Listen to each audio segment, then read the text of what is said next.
Good morning, everybody. So I'm going to show you part 2 of Freyja got poisoned. It has to do with what we're feeding her because she's having a hard time eating. What we've got here, believe it or not, is trout, and I just poach it. Then I pull it out and I take out as many of the bones as I possibly can. And then I have 3 pounds of venison that I put in there. And then we have cottage cheese. My fridge needs to be clean. Cottage cheese, great value cottage cheese. This she didn't finish. This is what I make. This is mixed in with the cottage cheese. We call it Freyja loaf. It is nothing but venison and fish. So she gets 2 cups of the venison and fish. She gets a cup of cottage cheese. It is all mixed together like this. And then she just started rough greens. I've heard about it several times. It's blue coat on my thumb. And she's up to 1.5 tablespoons a day.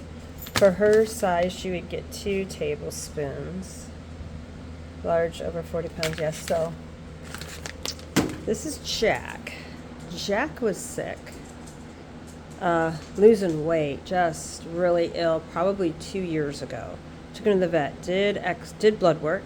I did a video on it. We did blood work, then we did an ultrasound, then we did more in-depth blood work.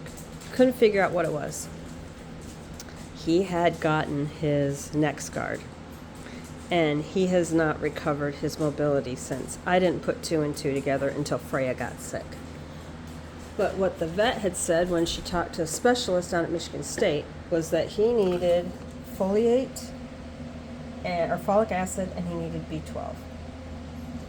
So what happens is I have to cut those. This one is, he gets half of a pill a day, and he gets 1/4 of a pill of this a day. And I just put them in the bottles. I need to cut them up. I'm out of folic acid out here. So I save these bottles. It's like a medicine cabinet up here. So Freyja had been on, if you can see it, this is a gabapentin for the pain, and this was the carfofin. I can't say it, carfofin. Anyway, so I started giving Freyja the folic acid and the B12, just like Jack, because they're very similar in size. She lost so much weight. She started to rebound about a month after she got the medication, the HeartGuard tablet that she got, that you ingest. And John had done the homework and pulled up all the studies about how it's so horribly toxic for dogs. So because we have heartworm and stuff, they've all been heartworm tested this summer, and they're all negative. So we ended up buying this Frontline, because we were told what to do would be to get this, because they do have to be protected, but not to give them a full dose. Give them a half a dose, which is going to suck for Phoebe. Hopefully I can save it. But with this one, there's 6 doses, so that'll be 3 months for the dogs. That'll get us into when the bugs are all gone, because the bugs will be gone. But that's what we're doing with Freyja. She's finally started to run. She started playing. She is now starting to slowly gain weight. We are feeding her 9 cups of food a day. That's how skinny she was. She gets 3 cups in the morning, 3 cups in the afternoon, and then 3 cups in the evening. We got the Vitagreens, or the rough greens, because we were worried that she wasn't getting any good vitamins and stuff out of all of her, what she needed. So it's been something else trying to get her on weight.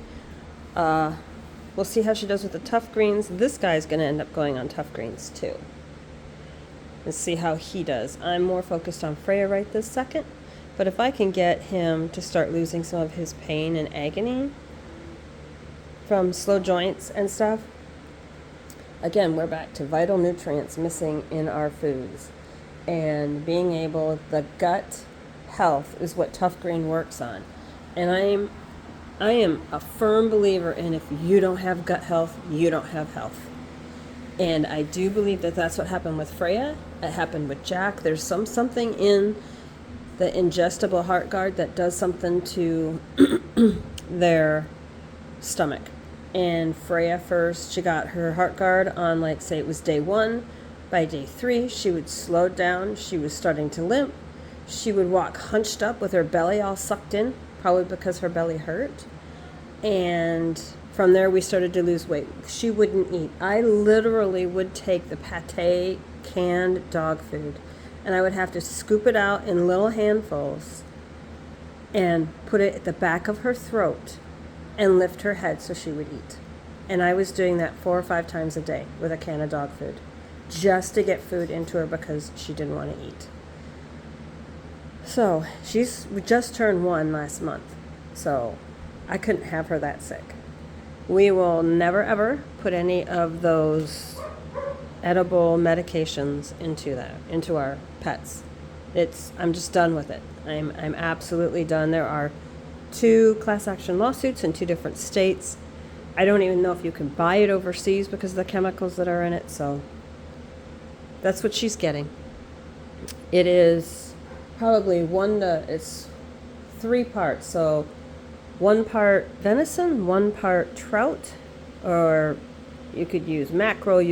The trout is because we caught the trout, and it's from 2 years ago. There's some old stuff in our freezer, and I worry about the mercury in fish, whereas this is fresh caught fish.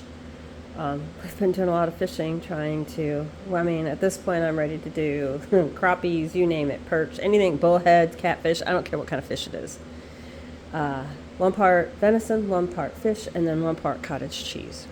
Because if you price any of like Farmer's Dog, it would cost us $1,000 a month to feed our dogs.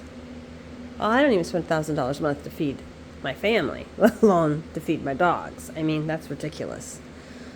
So we tried it with liver because liver's supposed to be really good, and she will not eat it. She doesn't do liver. She's like her mama. We're not eating liver. The other dogs will eat liver. The only problem is Jack is allergic to venison, so he cannot have this food. Poor Jack.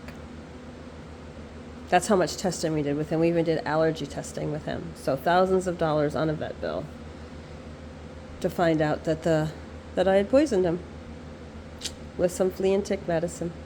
Because the vet was like, oh, they'll get heartworm here. Gotta have it. Gotta have it. Nope. All right, guys. Have a great day. Bye.